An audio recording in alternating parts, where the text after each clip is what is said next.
This is Slam Hockey with your hosts, Peter Wojernoff and Paul Swinbeck.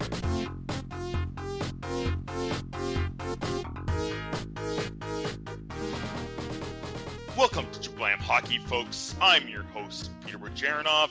You can find me on the Twitter sphere at Russian98, and I'm with Paul Zwambag. You can find me at Zwambag, ZWAMBAG. How's it going, everybody? Peter, what's up? Oh, it's a new year! Happy New Year to everybody. Yeah. Paul, Happy New Year to you and your family. And Merry Christmas? Has it been that long? Well, it's going to be my Christmas, the Orthodox Christmas that I also do. That'll be on January 7th. So, that's what I meant. So happy Orthodox Christmas Eve? Yes. Thank you, sir, because we are recording this obviously on Friday night, but you might be listening to it on Saturday or another day. All right. Yeah, for New Year's resolutions, Paul, have you set one or two? No. No? You're not doing it? I fail miserably like 3 weeks in, and it's just bad. I did do one about going to a gym, and I did 8 months worth, and then I stopped after that. Pretty good. Yeah. That's pretty good. But no, so, I don't have any resolutions. Yeah, I try not to really do them, but at least try to refocus on stuff. Yeah, that's a good idea. Yeah, so I know my best ever resolution, I will say this, when I was a little kid, I don't know how old I was, 8 or 9, I used to say rats all the time, because of course if I swore, my parents would knock me out. So I would say rats all the time. Instead of saying the F word or whatever, I would just go, rats. I stumped my toe, rats. I'd just say rats, and my parents would be like, why are you saying rats all the time? So I made a New Year's resolution when I was like 8 or 9, stop saying it, and I stopped saying it until now. No, but it was amazing. I think you should bring it back. Maybe I should bring it back. You and your potty mouth. Instead of swearing all the time, I'll just say rats. Yeah. But so I've refocused. I'm back at the gym and trying to get back into the running and, slowly but surely all the other stuff. So far so good. It's early. But I'll probably be drinking when, of course, the Australian Open starts in like a week or two.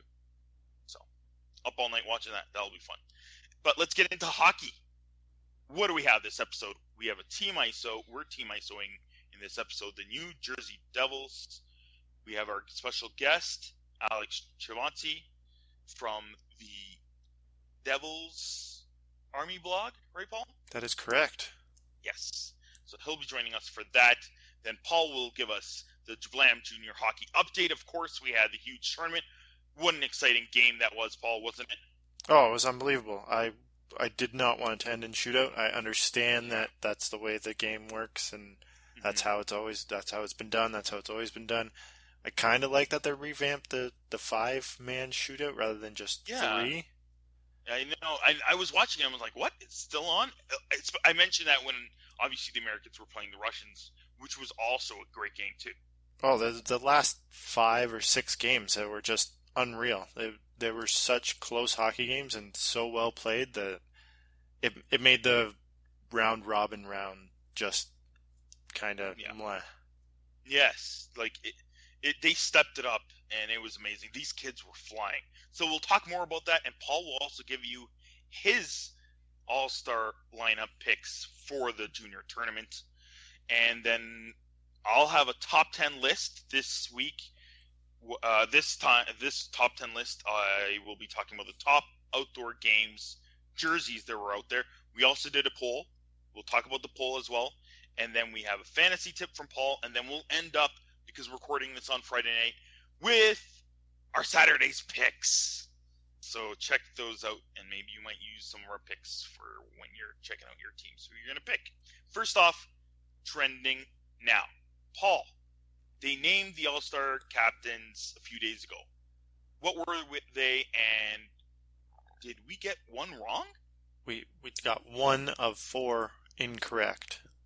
But we have kind of an asterisk to go along with it. So the Atlantic Division will be Carey Price, captain. Yep. They're going to lose. It's automatic. Any goaltender that is a captain is losing. Ask Vancouver a couple years ago. The Metro is Sidney Crosby, obviously. That's an obvious pick. The Pacific is Connor McDavid, another obvious one. Yep. Top 2 guys deserve the captaincy. And in the Central, we picked Mark Scheifele. And Who was on fire. at the time when we Yeah. did the episode, we picked pretty much the guy that was at the top of the scoring race. Yeah. But the fans voted PK Subban, which just kind of makes sense because he's a huge social media guy, and I'm pretty sure all the Montreal fans still voted for PK Subban. Yeah, he's a popular one for sure. But he may be injured, so they might have to replace. I wonder if it goes to the second highest vote, or if the NHL picks. I think it would. I think it does do that, right? I believe that's the way it would work. My second pick after what we picked, what did we pick, Paul? Scheifele, right? Yes, we picked Scheifele. So I was thinking also Patty Kane, and he's back up there again. So, there's a good chance and I think the votes were pretty high for Patty Kane as well. So there's a good chance he'll probably be the backup pick, I would think. Who do you think would be, other than maybe Patty Kane? Maybe Patrick Laine, just because he's kind of stealing the headlines with his ridiculous scoring ability. It's just amazing That'd be awesome if he won the captaincy. Yeah, getting into that story with Matthews and Laine, I think Matthews just won the Rookie of the Month, right? For December. So. And he was one of the 3 stars, I think, for last week by playing so well. That's also crazy that the Centennial Classic, I didn't even think we didn't even mention to talk about the Centennial Classic today. But this Centennial Classic is bringing apart 100 years of NHL hockey, and the person that plays the biggest role in it is a kid from Arizona. Just blows my mind, but it's pretty cool. But again, Laine and Matthews, in my mind, they're playing above what people expected this year. And then the Oilers, they're sitting Puljujarvi, who was just drafted right after those two. So I feel bad for the Oilers with Puljujarvi. I think he'll play better. I still think he's more of a complete player than the other, than more or less Matthews, who's an all-around player and can still score, and Laine being a pure sniper. But they're still blowing my mind how well they are. I'm still upset about the Oilers not sending him back to Team Finland for World Juniors. They needed him so badly. They had such a young team. I'm surprised how poorly they played at the World Juniors, that team. Oh, they had a real young team. Did they have a really young team the year before, too? I don't know. Yeah, but then they didn't. I don't think they were expecting Laine, Puljujarvi, Aho. Their top line is gone, and they were all. Where was Juulievi? Juulievi was there. He was there, right? Yeah, he was their captain. He was their captain. He didn't do very much. He played pretty good, but they had a really young team, and they were building for next year and the year after. And I don't think they expected to be as bad as they were. I definitely don't think they were expecting to be in the relegation games, but yeah, they were a young team built for experience. Yeah. So Matthews won a couple of bets, obviously. What are the bets he won, Paul? He bet Mike Babcock a bottle of wine, which I think some people are kind of upset as well because he's underage in his homeland. But in Ontario, he is legal drinking age, 19. So he can still buy it. So he is allowed to drink the wine that Babcock gave him. And he also made a bet with Marner, but it wasn't disclosed what he was betting on, what they bet on. I'm sure something like dinner or something like that. Yeah. The other thing which I found kind of weird, a lot of people like to blow things out of perspective, was Matthews, of course, was happy. His team won, so he tweeted a couple times. Obviously, he was happy for Terry, who's, I think they're good buddies as well. And then he also tweeted the American flag 3 times as soon as they won. Then some people seem like they were pretty pissed off. And if you look at under his Twitter after his dimensions and stuff after that, it seemed like a lot of people were mad at him. I'd like to say that, people shouldn't be chirping at all for a player that's happy for his country winning. But I really feel at the same time, a lot of people were just being sarcastic. And of course, a lot of people, because it is social media, are just being idiot trolls. Yeah. So I it's a think tough. it's good to see that he's so Yeah, exuberant over his country, that shows his loyalty, that shows he's patriotic. Like I expect him to do that. If he didn't, it would be like, really? Why weren't you yeah, happy your country won?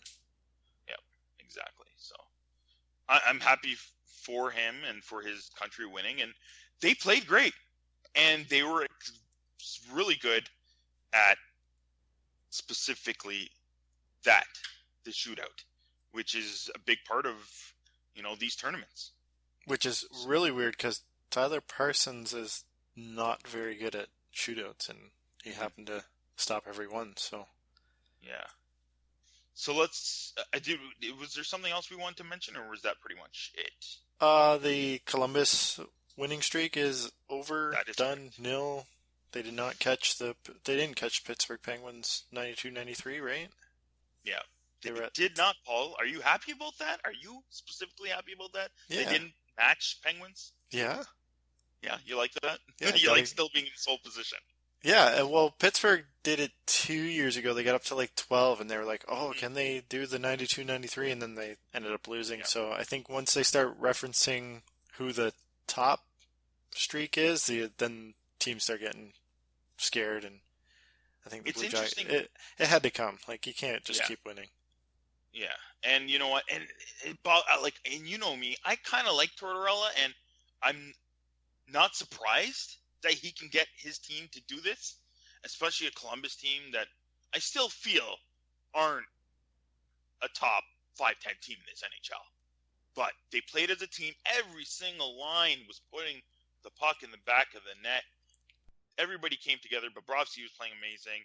You got guys from anywhere from Gagne to Atkinson to guys on the fourth line. Hartnell's getting hat tricks. It Everything was just clicking, and the team was working hard too. They were beating good teams. They were beating your Penguins. They're beating everybody. It was exceptional until the Capitals. What? Who's that? What was the quote, Paul? Andrei Burakovsky said, "It's going to be us that ends the streak. It's going to be fun Yeah. ending the Jackets streak." So he put up the bulletin board material and he stood by it. And yeah, Wow. the Capitals had the game the night before. They played Toronto, I believe. Washington Yeah. played Toronto, and Edmonton played Columbus. They had the game on in the locker room after the game because they wanted Yeah. to see if they were going to meet up with the Red Hot Jackets or if the streak was already going to be over. That's how Yeah. much they wanted this win. And the Caps weren't playing well in my mind like 2 weeks ago. If the Blue Jackets had played the Capitals 2 weeks ago, they would have won easily, in my opinion. But then it was a storm hitting each other at the same time. Whereas the Capitals have been playing really well, just the last 2-3 games. The game against the Leafs, I thought the Capitals played outstanding. The Leafs couldn't do anything. I thought the Leafs were actually average in the game, but they were still putting pucks in the back of the net because these kids are fast and they've got great skill. But the Caps, possession-wise, you could see them just carrying the game easily. I thought they were much better than the Leafs in that game. And then they took it to the Jackets. They couldn't even control them at all in that game. Yeah, Jackets, shut them out. yeah, they were lost in that game. Caps are back playing well. We'll see how this continues. But how good It'll have be interesting to see how the Blue Jackets respond to this. Getting yes. shelled so badly after this huge streak, and see if they bounce back and they just go on another winning streak, or if they slowly plummet like we expect them to. Yeah, because most teams, like the 92-93 Pens, the teams that have these kind of streaks are top caliber teams that take it deep in the playoffs as well. So this will be very interesting with this huge streak that they had and how far they will go the rest of the year and maybe in the playoffs. It's pretty crazy as well. Their division, that Atlantic, what am I calling Atlantic again? Metropolitan Division is insane. They're all playing well. I think everyone, like pretty much every team, is above 500, like 500 or above, which I still don't think is 500 with those overtime losses. But all those teams are playing really well, so it's a tough division. So we'll see what happens. Yeah, four of the top 5 teams are metropolitan teams. in the league. Yeah, it's crazy. The top 3 teams are the top 3 teams in the NHL, right? Yeah, and then the there's Jackets, the Pens, and the Rangers are the first, second, and third teams in the whole NHL. Yeah, and then it goes Montreal and then Washington right behind them, tied with Chicago. Wow, it's crazy. Yeah. All right, time for this week's segment of Team ISO. This week we're Team ISOing the New Jersey Devils. Of course, it's where we specifically talk about one specific team, and last year you got my and Paul's opinion, and this year we're doing guests. This week we have Alex Chavancy. How would you say your last name? Yeah, that was pretty good. Chavancy, right about on the mark. Background wise, what is that? That is French. It is French, right? Yeah. But you are from the New Jersey area? Yeah, I still live just outside of New York City, and I was born here and everything. Just got an incredibly French last name, so. Born and raised, and so you enjoyed those years with Stevens, Niedermeyer. Yeah, definitely. Those were some of the best years for the Devils. You know, it's been rough sledding since their last Stanley Cup appearance in 2012. Haven't even made the playoffs since then. So, but yeah, those were definitely the glory days. Some great years, and those guys retired. Brodeur pretty much retired, and you're left with a team playing my Maple Leafs tonight, and looks like Schneider wants to retire. I don't know what he's doing tonight so far. Yeah, I don't know what was going on either. It was a rough first period for Corey. Yeah. So first, before we get into how Schneider's been playing this year, Alex, you're currently writing for the Devils Army blog. Is that correct? Yep, that's correct. Perfect. We're going to tweet that out on @JablamHockey, and we'll message back and forth. We're going to put that out there. We're also going to put it obviously on our website and our Facebook group. And how to follow you, you're on Twitter @A_Chavancy23. So Chavancy spelled CHAUVANCY23. Yep. So what's going on with Schneider this year? Oh man, I mean, a lot of it. I mean, some of it's his fault, and some of it is just his defensemen in front of him. I mean, he's got probably the worst group of defensemen he's had in his time in New Jersey. Yeah. I mean, aside from Damon Severson, yeah. They really don't have another defenseman. It's basically Damon Severson and a bunch of third pair defensemen. So Severson, before you get into it, Severson, what do you think he's a good top pairing already? I mean, ideally, I think you'd like to have him on your second pair. I think. Mm-hmm. I mean, he's only 22 years old, so he's still developing. But I mean, for what they have right now, there isn't any other option. So, and he's handled it pretty well, considering all things. I mean, they're just getting outshot on a nightly basis, and which is very rare.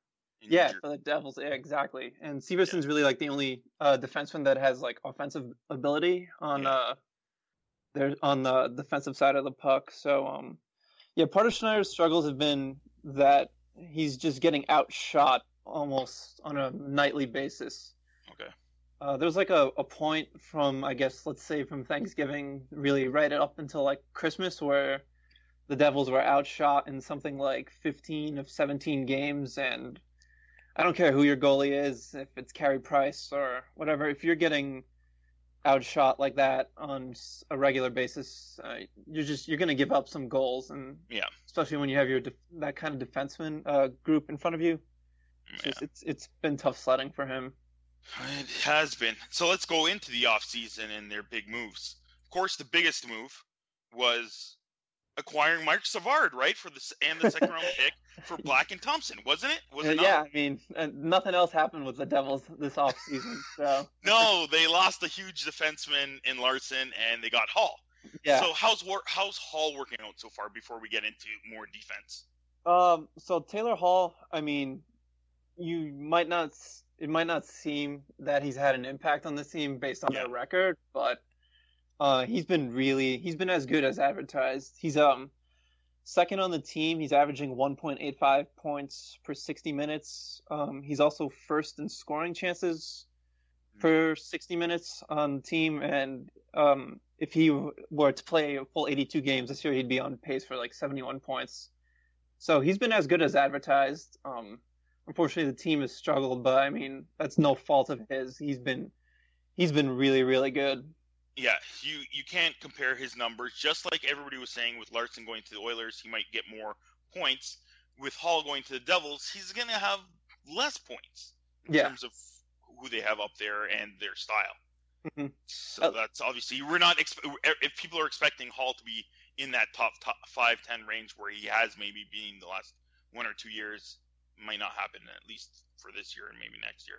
Yeah, I mean, they got to get other players around him, and I mean, they have Travis Zajac and Adam Henrique are definitely serviceable centers, but I mean, you just got to think about it. If Taylor Hall were still in Edmonton and if he was on Connor McDavid's left side, what kind of points he'd be putting up. So, but yeah, he's been as advertised, and there's not enough good things to say about him. They definitely, I think, in the long run, they're struggling this season, but in the long run, the Devils didn't have a player of Hall's caliber since Parise and Kovalchuk left.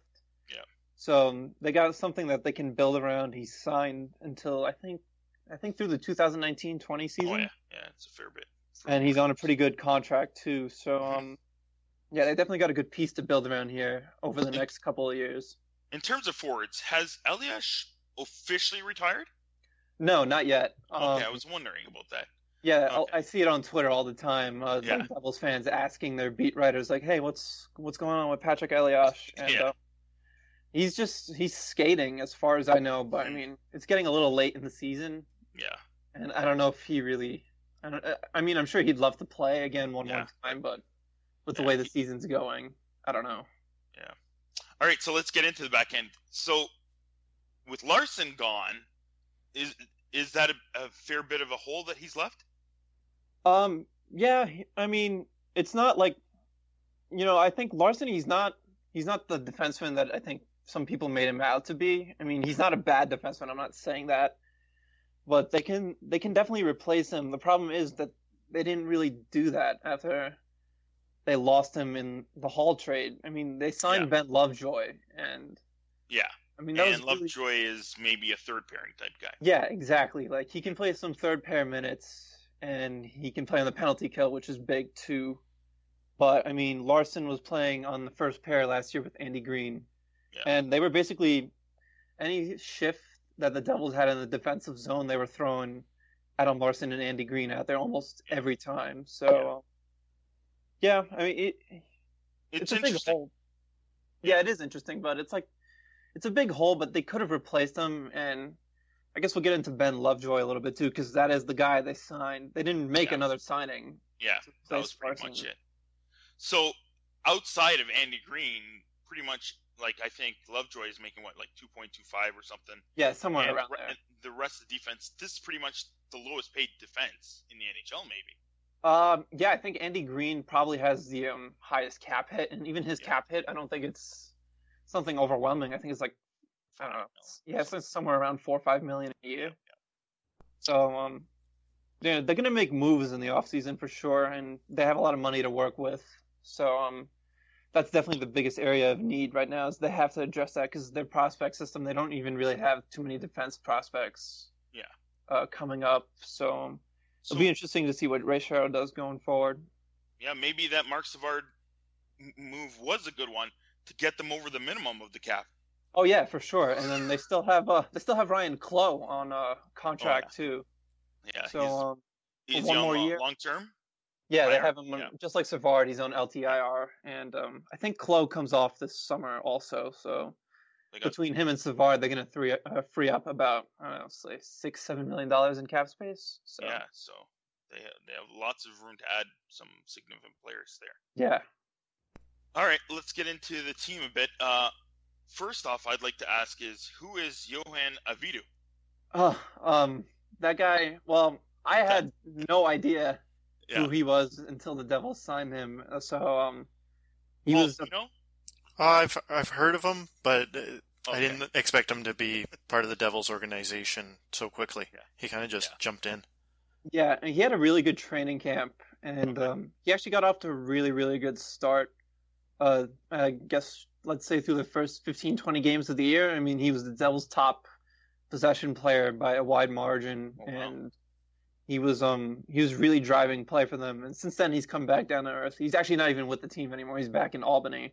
Back in Albany. All right. Yeah, but he was a defenseman of the league in Finland last year, and the Devils didn't have a deep defensive group to begin with, and he had a really good camp, so he made the team out of training camp, and he's definitely got potential. He's not like your typical rookie.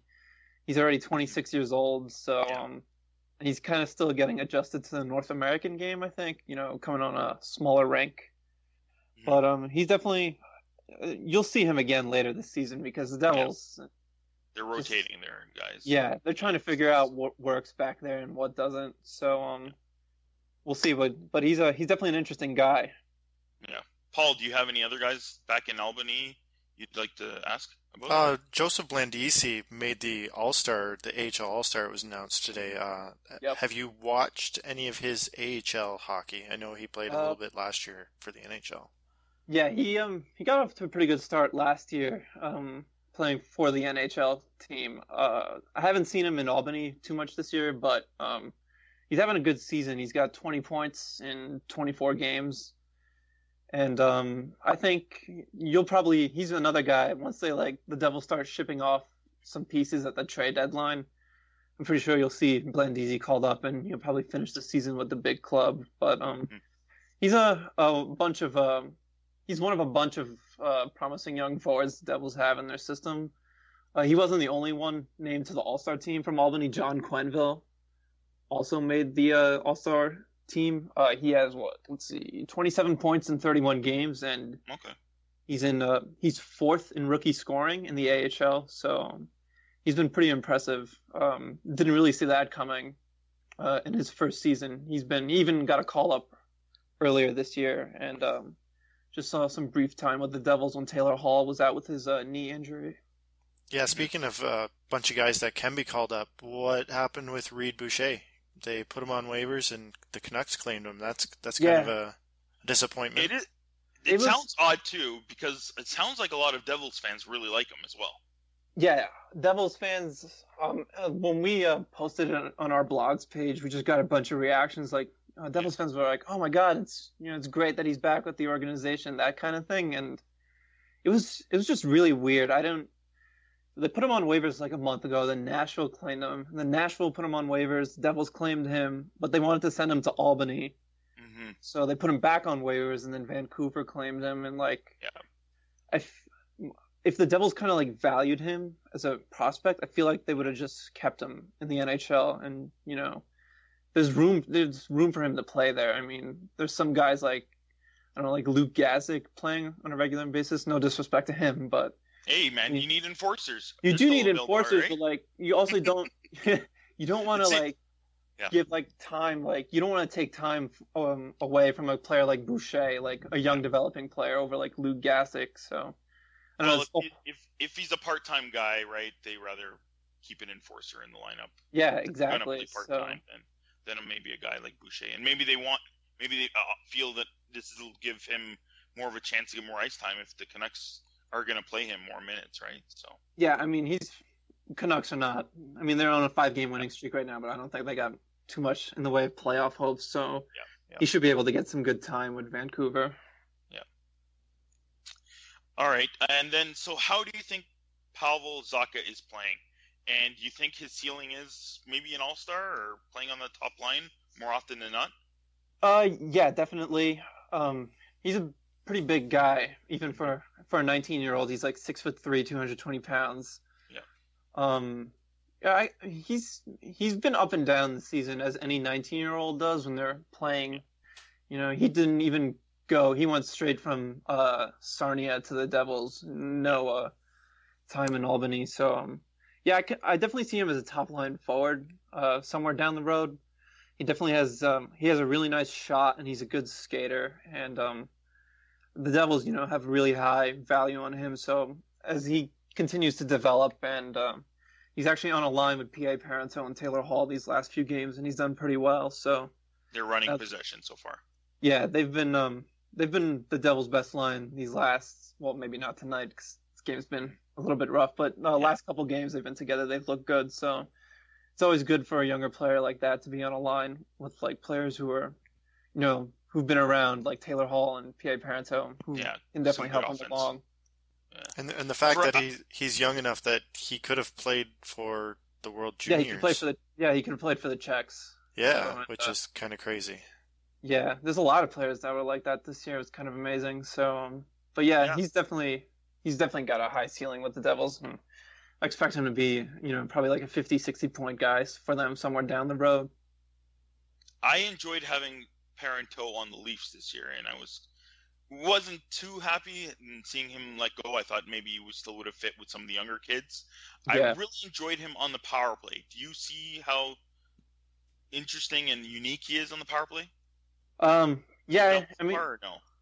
I mean, the Devils' power play has been so bad. It's been, I think they're 0 for like their last 29 or 30 or something like that. So it's kind of hard to get a sense of him on the power play. But I've actually been really impressed with him at 5v5. Okay. He's been like one of the Devils' best forwards at 5v5. I think he leads the team in goals with 11 too. Considering that Ray Sherrill gave up nothing to get him, just picked him off waivers. He's probably going to be like a free second or third round pick for them at the trade deadline. So that ended up being a really good move by them. And you are quite concerned with the power play. You tweeted just before we started recording that they may not score another power play goal. So I mean, it's just like they can't enter the zone, and then when they do enter the zone, they're just passing the puck too much. They're not getting anything on net, and like it's just it's completely night and day from where they were last year. Because last year they couldn't score on 5v5, but they were like a top 10 power play in the league, and it's pretty much the same players as last year. And then you have the addition of Taylor Hall, so it's kind of baffling. I don't understand how it went pretty much like that overnight, where it doesn't function. Yeah. Have you been watching a lot of the World Juniors? I caught pretty much every USA game and then a couple of the Canada games. And last night was unbelievable. That was one of the game. That was one of the best World Junior games I've ever seen. Probably better than that 2010 gold medal game. Yeah. But yeah, the Devils had a few prospects in that game last night. Joey Anderson for Team USA, and then you had Michael McLeod and Blake Spears for Team Canada. That's right. So, what did you think of their play? McLeod was like the 13th forward, so he didn't really get too many shifts throughout the tournament. But I mean, when he was on, you noticed. I remember when he got drafted, Todd Cordell was like, "This guy is an elite skater," and then when you see him just kind of like rush up the ice, you're just like, "Wow, this guy's got some jets." Like, he's definitely got a future in the NHL, just at least on his skating ability. And then Blake Spears was pretty much on every line at some point for Team Canada. The guy can play any role, and that just kind of feels like he's like the prototypical Devils forward. Just like you can put him on a scoring line and he'll probably do well, or you can have him in a checking role and he's still probably going to succeed in that. So, and I'm pretty sure he's coming back from a wrist injury, isn't he? Yeah, he broke his wrist. He made the Devils out of camp. Mm-hmm. He only played like 3 games with him, and then they sent him back. And then he like broke his wrist in the first game. He was back in the OHL, and then I guess he just got healthy just in time for the World Junior Championships. Yeah, and Michael McLeod, it blows me away that they sat him for 2 periods in the gold medal game, and he comes out in the third, and how he's able to have the legs to even keep up with the pace of that hockey, sitting on the bench for 2 periods. Yeah, he's impressive, and he's only 18, so he'll probably be back for Team Canada next year, unless he's playing in the NHL. So probably have a bigger role for them next year, I would have to imagine. Yeah, and he set up Matthew Joseph on that breakaway goal, so he still got into the offense with very little ice time, which is quite impressive. Yeah, for sure. And do you have any other World Juniors Devils out there? I mentioned Joey Anderson for Team USA. I don't think he scored a goal, but he did have a couple of assists, and he was playing on the first line with Clayton Keller and Colin White, and he looked pretty good. And also kind of like another one of those. What I noticed actually most about him for Team USA is his defensive game. He was really impressive. And he's not a big guy. He's only like 5'11", and he would consistently win board battles against, either Russia or Canada. So he's actually been really impressive. He's playing for University of Minnesota Duluth, and he's averaging like a point a game. I think he's got 17 points in 16 games for them as a freshman. So he could be back for Team USA next year as well. Yeah, I'm playing on a line with Clayton Keller, who's not a very big kid either. That's impressive to have two little guys on your top line, and then Colin White. He's a massive human being. He had a crazy tournament, and then there was one last prospect who I don't think a lot of Devils fans have heard of before, but it was Yegor Rykov. Oh yeah. Yeah, he had a really good performance for Team Russia. He had 6 points in 6 games, I think, and he was one of Russia's 3 best players for the tournament. So it was a pretty good showing for Devils prospects at this year's junior tournament. So the future looks pretty bright. Yeah. But where do you think the Devils will finish maybe this year? Well, I mean, after watching tonight, there's no way they're making the playoffs. Yeah. I think this year you're just kind of looking for them to have some of the younger players like Pavel Zacha and Miles Wood and whoever else gets called up just kind of make some progress, because the playoffs are definitely out of reach for this season. Yeah. So then who's out there that they're naming maybe for trade bait for trading deadline? Well, definitely P.A. Parenteau, because he's only on a 1-year deal, so you'll see him.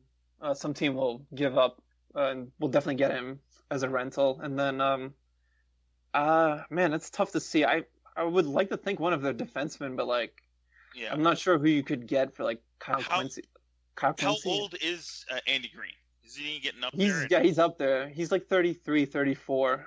I've seen some people mention his name possibly being traded if they can, possibly get a younger defenseman back in that deal. But he's also their captain, so I don't know. Yeah, it's an iffy one. Yeah, it's a tough one. Maybe doable if they can get a good prospect or first round pick or something.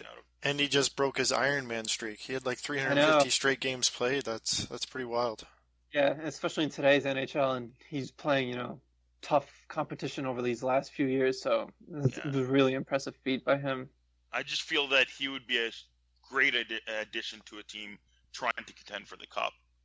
So. Yeah, for sure. And he's still got a little term left, I think, on his deal. So his value would be a little bit increased by that. It's not just a pure rental. So, it'll be an interesting deadline for the Devils. They're almost certainly going to be sellers. So. Yeah. And you got a lot of prospects. We've seen that at the World Juniors, and we see a few of them in the lineup with Zacha and some of these other guys. Yeah. And even Santini, you've mentioned in your articles. If people haven't, that you should go to his articles on the Devils Army blog. Yep. Yeah, check them out there. But the future might be better. What do you think?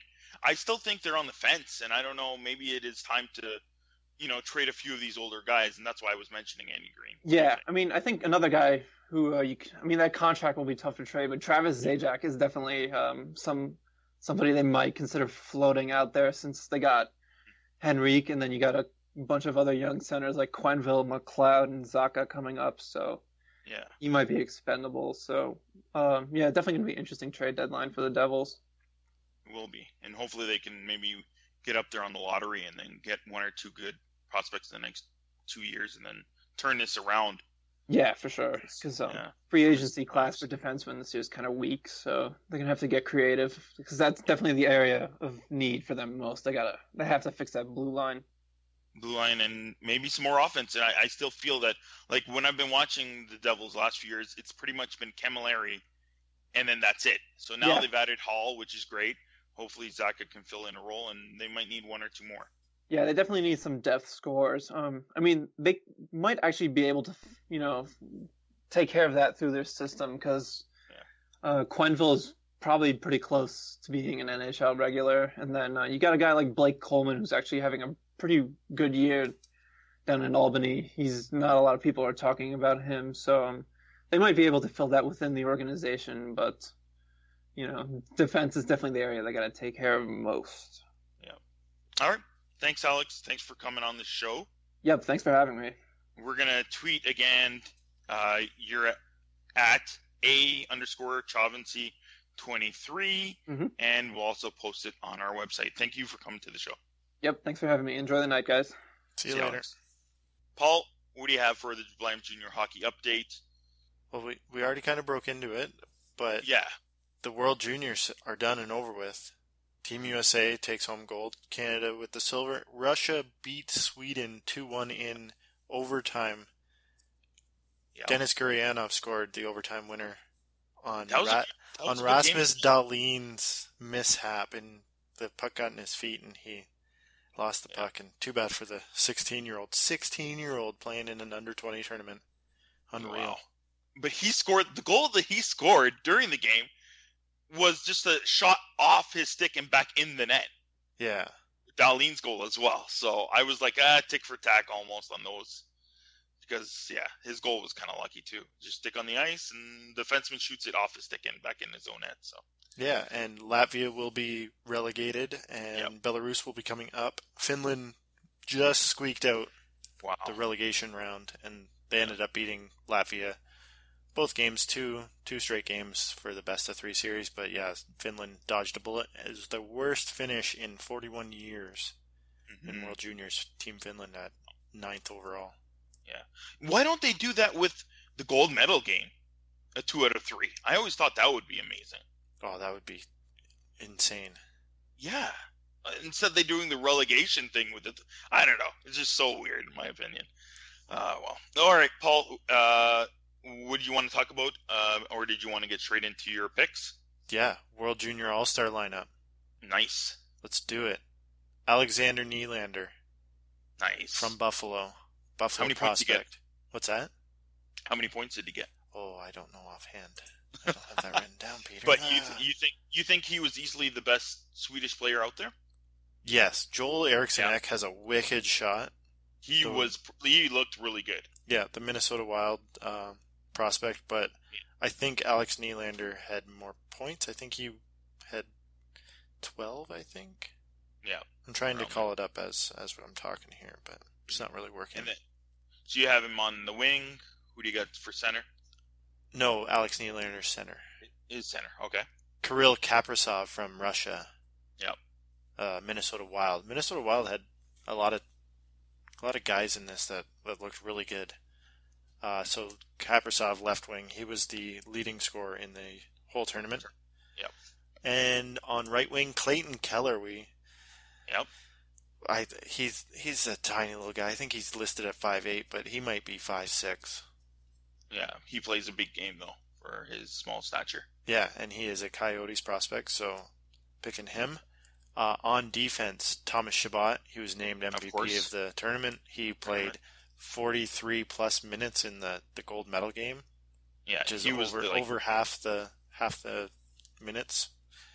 That's just wild what he ended up doing this whole tournament. He was like a suitor. He was like a suitor on the ice for them. Yeah, and he got shot down real bad after training camp this year, I think, in Ottawa. They told him to. Yeah. You're going back to junior. Now you're not even going to get an NHL game. Go back to junior. You did not grow up over the off season, and I think that kicked him in the butt, and it showed in this tournament. He definitely went to be the leader, and he led this Canada team this year. Good for him. And the other defenseman, Charlie McAvoy, had a great gold medal semifinals. He really turned it on after the round robin, and he looked really good. He's a Bruins prospect, so Charlie McAvoy rounds out the defenseman. And then my goaltender. I had a really tough time picking a goaltender, just one goaltender. Yeah, they were all great. Maybe outside of Team Canada per se, because they both had their bad games, and during the tournament they maybe didn't have that many shots. But wow, even with Sandstrom, I was hoping they would play that song for him by Darude every time he made a huge save. He was huge, and Samsonov. Whew. Yes, and I didn't pick either of those guys, Peter. Go ahead. Those were my two guys, but there's one guy that I watched a lot of Switzerland games, and this guy kept Switzerland in pretty much every game they played. Joran van Pottelberg is my all-star. I didn't notice him. He played unreal. I think he played every minute of every game for Switzerland. Wow. And yeah, he definitely kept Switzerland even close to being in kind of medal contention. But yeah, they got beat out in the quarterfinals. But he played really well. I was very surprised by Is he a him. prospect? I'm not sure who has his rights. So if he is as good as he says, he could be one of those good goaltenders, maybe for Detroit Red Wings have his rights. Nice. Yeah, he plays with HC Davos, which was in the Spengler Cup, so they lost their goalie for that. Interesting. That's why Canada won. That's where Canada won the Spengler Cup. We have to mention it. Go Spengler Cup. Yes, Canada won. Thank you, Raymond, and all the other players that played there. And I named a second team because I couldn't just wrap it up with one. A second line. A second line. So these are the two teams going head to head, just like in normal All-Star game. Colin White, Dylan Strome, Nico Hischier from Switzerland. Oh yeah. Jonas Siegenthaler from Switzerland.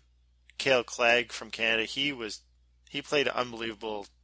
Even though Thomas Chabot took all the spotlight, Cale Clegg was that defensive defenseman that just was a stalwart on the back end when Chabot could take off up the ice. So Cale Clegg gets a nomination there, and then Tyler Parsons he played unreal semifinals and the gold medal. Yeah. So he deserves an All-Star lineup 2 spot. Wow. And we're going to post all your picks on our website and on Facebook. Yeah. Slam Hockey on Facebook as well. All right. Time for my top 10 list for this month. I did the top 10 outdoor hockey jerseys of all the outdoor games that the NHL has had. All right. And, of course, we put a poll out there, so I'll mention that as well while I'm doing this. There's so many out there. There was, I think, 18 or 17 different games. So it's about like 36 different jerseys. Which is far too many. There is way too many.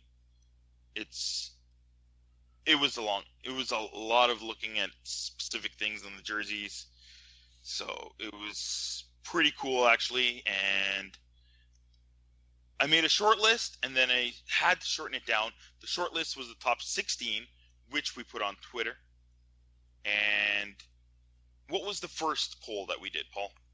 I'm just trying to call it up. You didn't talk long enough for me to find it. First poll. Right.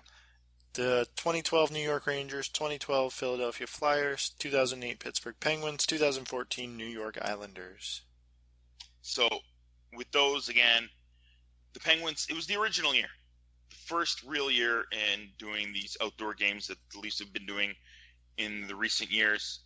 They had a few back in the day, and of course the Heritage Classic. I think the Heritage Classic, the first one was in 2002, I believe, and they played with the same jerseys. They didn't change it out. So this was the first time they did it. First time there was a Winter Classic, and those Baby Blues by the Penguins were amazing. The other ones you mentioned, of course, what was it, the Flyers one? 2012 Flyers? Yes. And you know what, in my opinion, those Flyers ones were the best out of all the Flyers ones that they played outdoors. Nice orange and the old school white. Not a big fan of it. A lot of them picked it. I think the Ottawa jersey had it. The Rangers one, we'll even mention that a little bit later. With the shield, that has it. This one just had a little bit of it, and that was just the right amount. So I did like those Flyers ones. You know what? I'll just go straight into my top 10 because I mentioned I have a lot of stuff that I wrote down here. But I'll go backwards, so it's easier. My number 10 is the Flames 2011 Heritage. I think a lot of people didn't like it. On the poll, Paul, on the poll, what did people vote for it? 0%. Not a single vote. Not a single vote. I really liked it because, number one, it was very different, very extreme. I liked that it was like that because some of these classic jerseys are just the old jersey. They did nothing different with them. They just picked a jersey that the team wore 10, 15 years ago instead of doing something drastic or going with something old and changing it up a bit. Yes, it looks a little bit like something Ronald McDonald might wear, but it really stands out. And I think if you see it from far away and it's on the ice, it looks nice that way. Maybe not if you're staring right at the stripes, but it was pretty good. Number 9 was the Devils Stadium. I'm not a big fan of the Devils, the stadium jerseys, because they tried to make them a little more futuristic looking, I would say. What do you think, Paul? Yeah? Yeah. I think they took a little bit of their old school look, but tried to fancy them up a little bit. Yeah, like the Red Wings one. I think I have just outside the top 10. I kind of liked it too, but the Devil Stadium one again. I think a lot of people liked it. It was in the poll too, right, Paul? How did it do? It lost out to the Detroit Red Wings. It was the lowest of its group. 2015 Red Wings, 2015 Leafs, 2011 Capitals, and then the Devils at 13%. Yeah. So it was the same old school jersey, which is great for the Devils, but again, nothing very original. It's still a solid jersey, but I picked the number 9. I still liked it. Solid Christmas colors too. Yeah, it's great. Something you can always during Christmas. One that me and Paul switched up on the polls. He put in the Jets one, which I think went pretty far, right? Yeah, it went to the finals. The jersey I wanted you to put in there was actually the new Pens 2017 stadium jersey. One of the few, again, of the stadium jerseys that I like. But this one was very cool and very unique. Check it out there. We're going to post all of these on our website as well. This jersey is just really cool looking. I like the front. I like the lines, especially in the fonts. The lines are in the fonts and in the captains and assistant patches. I think look really cool. And the addition on the arm patch with City of Champions, just terrific. I think that looks pretty cool. Number 7, 2014 Maple Leafs Winter Classic. Very, very, very old school. And that's why I liked it. Something we haven't seen in a very long time. And very different striping. Lots of striping, especially on the arms. Nothing too wild, but it was very unique. I liked it. The 6th one I picked, Rangers 2012 Classic. That's the one with the old off-school beige. It's classic. It's simple. But again, the jersey, the logo went very far back, which I liked. And it works. Then we go to my 5th pick, the Hawks 2009 Classic. That's, I would say, the only one that was very different from their regular Hawks jerseys. How many outdoor games have the Hawks played, Paul? I think it's like 6. Hawks, 7. Red Wings, Leafs. They're getting a lot of outdoor time. Yeah. Hey, and the Pens as well. Pens are up there. Yeah. But again, the Hawks have played like 6 or 7. They played way too many, and it shows in their jerseys. They have the stadium one coming up, or no, the one that they just had against the Blues, the Winter Classic game. It looks pretty much similar to their current jersey, and just like a few of them that they played outdoors. But the 2009 one, that was very classic, and I liked the emblem was very different. It wasn't just the chief head. It was a little bit different with the name around the circle. It was cool. I liked it. It was very different from the other ones. Number 4, I picked the 2010 Bruins. I don't think it did well in the polls as well, Paul. Where was it? 9%. It was the lowest in its second poll. So basically, all the jerseys I liked, nobody liked. Is that right? Pretty much, yeah. Yeah, pretty much. So listen to my list. It'll also be on the website in the order of who I picked. I like these just because the Spoked B logo, again, is very different and classic than the current one. And all yellow. I don't know. I just liked it. It's very different again, and I like it when they go a little different and a little more classic. Number 3, my pick was the Leafs New Centennial. You know what? At first, I really didn't like it. The 2 things that I really don't like about it is it's the current new logo. Yes, it's a new logo, which is cool, but it's the same one that they're currently wearing, which not a big fan of, because you want to change it up a bit. And as well, it's white on white because it's on the white stripe. Not a big fan of that. but everything else is cool. I really like the numbers on the arm within the stripe and how the numbers and their names look on the back. So that looks pretty cool. My number 2 then is the 2014 Classic for the Detroit Red Wings. I like, again, the old school Big D, just terrific and very simple, but I really liked it. Just all white pretty much with the big red stripe and the white D on it. I don't know, I liked it. A lot of people in the poll, how did that one do, Paul, in the polls? And what year was that, Red Wings? The 2014 one. I don't think it did well, right? We got 2016, 2009. Yes. The 2009, the more recent one, a lot of people liked. I think. Actually, no. I think I put in the wrong year on this one. I like the one that was all white with the red stripe D. That one was nice. I believe that's 2009. That is correct. Yes, I wrote it down wrong on my list here. 2009 I liked, but it seemed like a lot more people liked the more recent 2014 one. And it's cool because the font is all different, but I don't like how they just put this name of the city in big letters above the Red Wing logo, which is the same logo, and just put it a little bit smaller underneath the name. Font is pretty cool and different, but I didn't like that so much. So that's why I didn't have it in my top 10. And then my number 1 is the original Winter Classic jersey, the Penguins 2008 Classic. It's the first, it works, and the baby blue really stands out, and it looked great while it was snowing on the ice, and Crosby wins it for the Penguins. It looked great, and that was it the ultimate winner?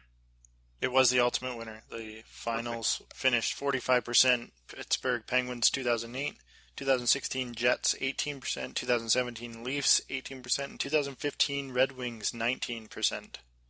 So we're going to put all those on our website, and those were the winners of each of the first polls, and of course the ultimate winner, which was my pick, which I had made obviously a few days before, and which was everybody else's pick, the 2008 Penguins. And Peter, you are a jersey guy. You collect jerseys. You have a lot of jerseys. How many of these outdoor jerseys do you have? How many outdoor jerseys do you have? The 3 that I own are 3 in my top 10.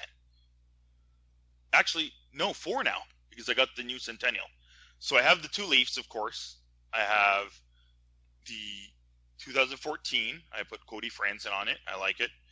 I have the Bruins. I have the Milan Lucic Winter Classic. I like that with the old school B. And I have the Detroit Red Wings, the Big D from 2009, Pavel Datsyuk. And then my new one, obviously, is Austin Matthews in Centennial Classic jersey. Nice. I own the finals winner 2008 Pittsburgh Penguins jersey with Chris Letang on the back, game worn as well. Nice. Yeah. That must have cost a pretty penny then, eh? It was a little pricey, but it's got puck mark on it, so definitely authentic. It's got a tag that says game worn on the inside of it. It's pretty sweet. It's got a puck mark? No. Letang blocked the shot? Yeah, in a Winter Classic while it was snowing. Pretty cool. The sun must have been in his eyes, and then the puck hit him. Wait, you saying he doesn't block shots? That's rude. Cool. So we'll post my list of my top 10 as well as everybody's picks on the poll. Please go and vote on our polls, people. Paul works hard on these graphics, if you didn't know, to put them out there. We got a few people voting, but we want more. So those are always on @JablamHockey on our Twitter. We put the polls out there. And I even have 2 honorable mentions. If you want to see what they are and what I said, check out JablamHockey.com. All right, Paul, what is your fantasy tip for hockey? So I wrote an article this week on JablamHockey.com. Nice. Basing totally on this fantasy tip. Beware the bye week. Peter, did you know there is a bye week in hockey? What? A bye week in hockey? This isn't the NFL. I know. Just this year, because they condensed the schedule, they've given every team 5 to 7 day span of 0 games. Wow. Some teams have 7 days off? Yeah. Is this the All-Star break? No. This does not count the All-Star break. What? Yeah. 7 days off. This is crazy. And you follow NHL pretty closely, and you had no idea. So Yeah. fantasy I did not hear wise, anybody this even talking about this. fantasy-wise, this is huge. It could make or break a week. It's coming down to crunch time for playoffs. And you might have a guy, if you're playing a weekly league, you might have a guy playing one game that you played over a guy playing 4 games. I'm going to give you a question of who you'd play over who from this week that I had to make the call on. But in our game notes, we have all the teams, when their week of break is, where it falls in the Yahoo Fantasy Hockey Weeks. You can find a full list on our game notes and in our blog. Nice. And it affects, for an example, this past week, Pittsburgh and New York Islanders were on break. Pittsburgh has 1 game on Sunday. The Islanders have 2 games. So if you're playing in a weekly league, you'll have to decide to sit Crosby and play someone like Leon Draisaitl over him. Which would you rather have, Peter? 1 game of Crosby or 4 games of Draisaitl? Yeah, I'd rather have Draisaitl. Yeah, you got 4 games of possible scoring. Yeah, Crosby might get a goal or 2 points in his 1 game, but Draisaitl's got a good chance of getting more than 2 points in 4 games. Mm-hmm. And then, so there's some weeks that I want to point out to the listeners. Calgary Flames, week of February 6th to 12th, they have 1 game against Pittsburgh. So I wouldn't start a single Flame that week, which is 16 or 17 in Yahoo, depending on how your commissioner set it up. That same week, Edmonton has their bye week, and they only have 1 game versus Chicago. Wow. So you would have to sit McDavid and play guys. There's Buffalo who has 5 games that week. You have to sit McDavid and play. I don't know if you might have a Buffalo guy on, but you would sit McDavid with 1 game over a guy that's playing 5 in the week, right? Wow. Yeah, yeah, exactly. Is there any teams that are? Which are the teams that are out of 7 games not playing? I don't know exactly which 7, but there is a full list that shows how many, like what the week is that they have off. Mm-hmm. And I'm also going to work on a schedule of weekly schedules to show what teams are playing 1 to 5 games in that given week, so you can kind of plan ahead of your week 16, 17, 18, and I'll post it in a new blog when I have that up. Nice. Yeah. Good stuff, Paul. Thanks. That'll be very helpful for a lot of people. And what do you recommend if some guys aren't playing for 7 days and he's your 5th, 6th guy? Maybe it's time to drop him and add somebody from one of those other teams then. Yeah, for sure. Especially if you don't have a minimum or maximum games played. Yeah. Mm-hmm. You definitely should drop your fringe player for another fringe player that's playing 5 games. That week of Edmonton. Yeah, Patrick Maroon's playing well right now, but that week that Edmonton has 1 game, you can drop Patrick Maroon and pick up, say, I don't know who would be available in Buffalo, but say like Evander Kane if he's available, if you're not a very deep league, or like Zemgus Girgensons if you're in a deeper league. You'd rather have Girgensons for 5 games. Yep, for sure. So that's my fantasy tip of the week. Beware the bye week. It's like being overlooked by everybody. It sounds wild. I've never heard about this, but thanks for bringing it up, Paul. Yeah. All right. And last but not least, we're going to make our Saturday's picks live. But first, Paul, did we have Saturday's picks a couple of weeks ago? We did, right? Last week, yeah. Yeah, a couple weeks ago? Yeah, December 17th. 2 weeks ago. Yeah. Yeah, because nobody was playing on Christmas Eve. So, how did we do then? We went 5 and 5. Both 5 and 5. Wait, December 31st was our last Saturday's picks, Peter. You went 6 and 5, I went 5 and 6. That is, yeah, because we both pretty much picked exactly the same, except for the Sharks and Kings. Yeah, we went head to head, and you won out, so you got that point. So now you are at 63 and 45. I'm at 61 and 47. 2 games ahead of me. Pretty well. 2 games ahead of me. Yeah, way above 500. We're doing good. Doing all right. So let's make our picks for this Saturday. Game number 1, Lightning at Flyers, 1 p.m. Paul, who do you have? I am taking the Philadelphia Flyers. Yeah. I am doing the same. All right. Both of us going with Flyers. You writing these down, Paul? I am writing them down, and they will be posted when the episode gets posted. Perfect. Game 2, we got Jets at Sabres. Jets at Sabres. I'm picking these on the fly, folks. So I don't know how well I'm going to be doing. But Jets at Sabres. This is a tough one. See, I think you said this last time we did this live on the podcast, and we had the same picks, and it made me feel really dumb because you were on the fly and I was researching and brainstorming and No, I did pretty well that week, didn't I? That was a couple of weeks ago. I think I still won't beat you that week. Anyways, I'm going with Jets to beat the Sabres. You, Paul? I am taking the Sabres. Ooh, there we go. We split one already.